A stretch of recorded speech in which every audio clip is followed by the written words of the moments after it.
मध्य प्रदेश विधानसभा चुनाव के दौरान इंडिया गठबंधन के घटक दल कांग्रेस और समाजवादी पार्टी के बीच मतभेद खुलकर सामने आ चुके हैं। दोनों ही पार्टियों ने राज्य में एक दूसरे के खिलाफ उम्मीदवार उतारे हैं। उम्मीदवारों को लेकर सपा प्रमुख अखिलेश यादव और कांग्रेस के बीच खूब बयानबाजी भी हो रही है। अब एनसीपी प्रमुख शरद पवार का इंडिया गठबंधन को लेकर बड़ा बयान सामने आया है। उन्होंने कहा, लोकसभा चुनाव एक साथ मिलकर लड़ने को लेकर सभी पार्टियों में आपसी सहमति है, लेकिन विधानसभा चुनाव में सीटों के तालमेल पर मतभेद बने हुए हैं। इन मतभेदों पर चर्चा करेंगे और समाधान का रास्ता निकालेंगे। उन्होंने ये भी बताया कि कई राज्यों में लोग बदलाव लाने की सोच कर रहे हैं। बता दें कि मध्य प्रदेश विधानसभा चुनाव में सीटों को लेकर कांग्रेस और सपा के बीच तकरार के बाद तेलंगाना विधानसभा चुनाव में भी कांग्रेस और लेफ्ट पार्टियों के बीच मतभेद उभरा है।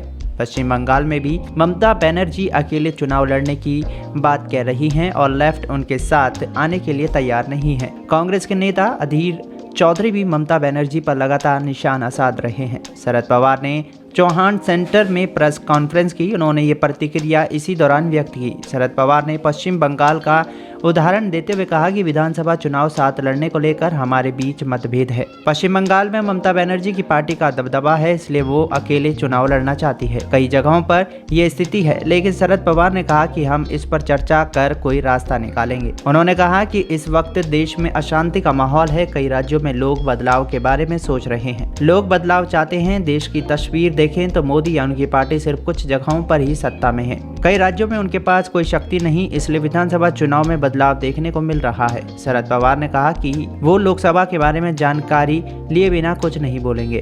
उन्होंने आगे कहा कि वो रविवार को दिल्ली जा रहे हैं। परसों भारत अघाड़ी में हम में से कुछ लोग लोकसभा और विधानसभा चुनाव पर चर्चा करने जा रहे हैं। लोग हमें इंडिया गठबंधन के रूप में एक साथ आने और एक विकल्प देने के लिए कह रहे हैं, इसलिए हमारे पास करने के लिए भी काम है। शरद पवार ने कहा कि इस बैठक में इस पर चर्चा की जाएगी।